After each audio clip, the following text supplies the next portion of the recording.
Avgolemono, a soup that is somehow harder to pronounce than it is to cook, and one that I never heard of growing up, but stumbled across in a couple of cookbooks and online recipes in the last couple of years. It's a Greek dish that translates to egg lemon, which is basically a large portion of this dish's flavor. Using chicken as our protein and adding in some arborio rice, this soup is easy to make, tasty, hearty, and packs a zest of flavor. As for our D&D session, it fits nicely due to its medium prep and cook time and can be prepared plenty of time in advance, even the previous day. This particular recipe was enough to feed 5 of us with leftovers for the next day. With that being said, let's look at our ingredients for today's lineup. We start with 1 3/4 pounds of chicken breast, boneless and skinless, which we are going to lightly pan fry with some salt and pepper. We'll need a half of yellow onion, which we are going to mince. 2 lemons for some lemon zest, plus additional lemon juice to equal about 1 cup of lemon juice.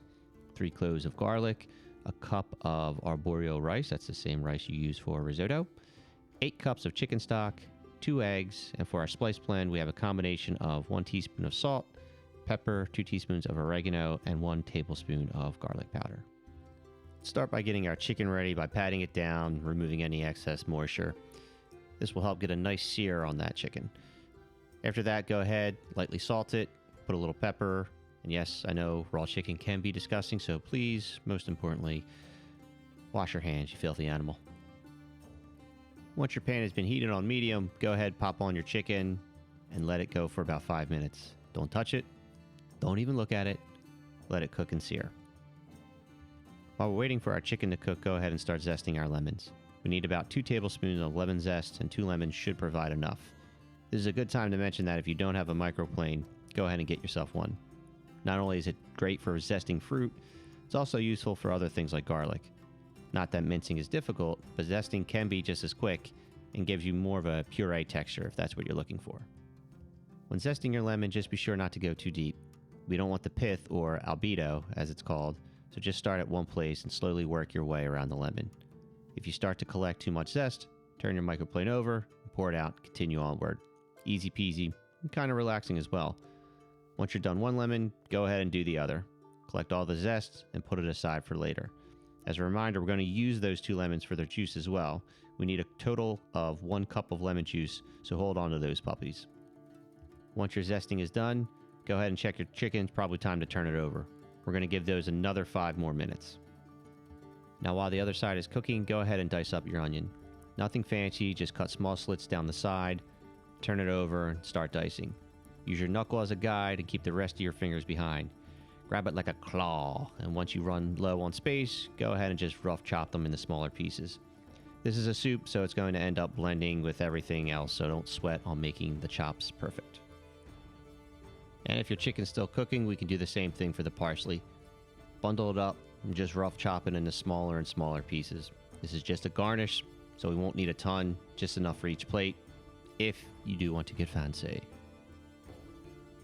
By the time we're done with our lemons and onions and parsley, our chicken should be getting close to about 150 to 160 degrees Fahrenheit.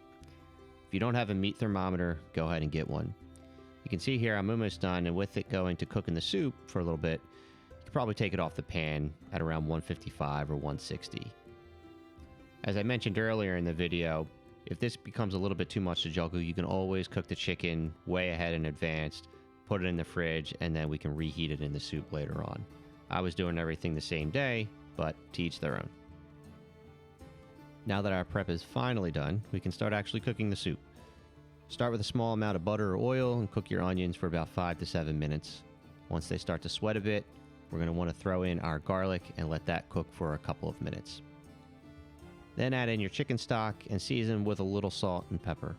Let the stock come to a simmer, turn the heat down to medium-low, and now we can add in our rice. We're going to let this cook for about 30 minutes or until the rice is done.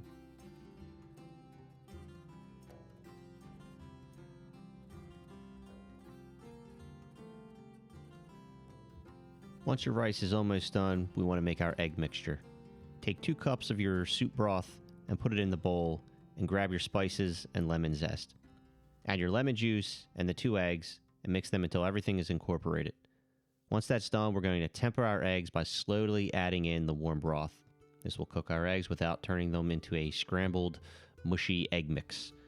Just keep adding the broth slowly and keep whisking.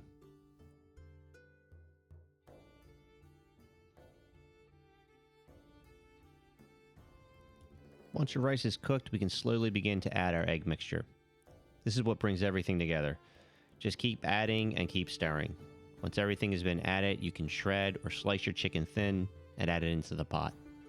I did a little bit of both. I feel having some nice large pieces of chicken in my soup is the way to go, but if you want to go with shredding, it's your party. Once all your chicken is added, let things cook for another 10 minutes or so on low heat, and if your session isn't until later, just turn the heat all the way down as low as it can go and keep the soup warm until it's game time. Once it's time to plate, go ahead and sprinkle a little bit of parsley and enjoy. And here's what the final dish looks like. This is one of my group's favorite dishes to have, and I have to agree. It's vibrant with flavor and hearty enough to not require a side dish, though bread is always a good option with soup. Personally, it's one of my favorite soups of the winter season, and maybe for your next session, you'll share that sentiment. Let me know if you've ever made this soup before, or if you plan to. As always, I'm your cook, DM, and host Justin. Thanks for watching, and may your next session be your best.